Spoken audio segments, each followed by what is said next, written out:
$23 million TransUnion credit report dispute class action lawsuit. Now this is big news on a lot of different levels. So what's happening here? TransUnion agreed to pay a $23 million class action lawsuit to resolve claims that failed to properly investigate credit report disputes. So what does that even mean? And more importantly, why should it matter to you? So what's funny here, it says TransUnion has not admitted any wrongdoing, but agreed to pay $23 million class action lawsuit to resolve the allegations. So what happened with this lawsuit, and I'm going to say alleged because TransUnion didn't admit to any wrongdoing. Consumers like you and I disputed a hard inquiry, but instead of TransUnion even attempting to contact the companies asking if this debt was valid or this hard inquiry was valid, they just shelved your letter of dispute and sent you a letter back saying, hey, this debt is valid, without any proof, verification, or validation. So all they were doing here was receiving your letter of claim, throwing it in the garbage, sending you a letter back stating, hey, this dispute or this inquiry is valid, without any lawful due diligence that they're required to provide. So another case and something that happens a lot is not with hard inquiries, but it's actually with collections. And this is kind of what I've been talking about all along when disputing your credit.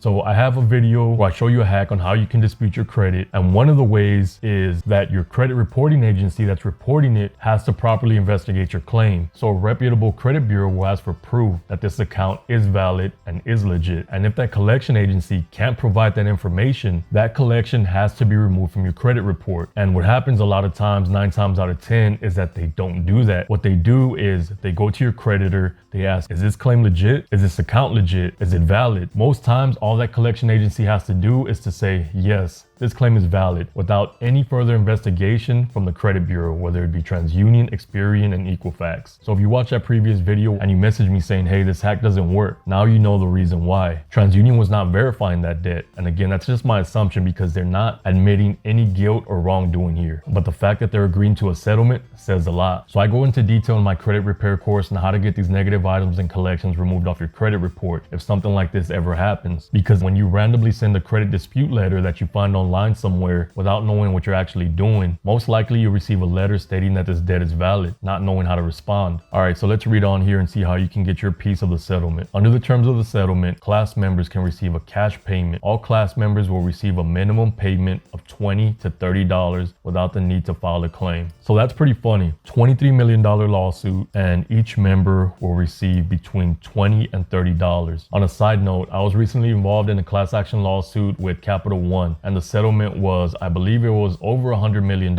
And my settlement payout was right under a few $100s. And in the itemized letter that I received, half of that money went to attorney fees. Class members who experience certain harms as a result of TransUnion alleged violation of the law can file a claim for a higher payment. These payments will be calculated based on how many valid claims are received, and the payout could be up to $160. Wow. Who's eligible? All consumers with an address in the United States and its territories to whom TransUnion sent a 502 letter in response to a written dispute from any inquiry between December 5th, 2016 and January 31st, 2025. All right, so this is just some quick information I wanted to share with you. And if you're having an issue getting a negative item or collection removed off your credit report, check out that credit repair course. I have a link in the description so you can check it out for yourself. I want to thank you for watching. Links in the description. See you next time.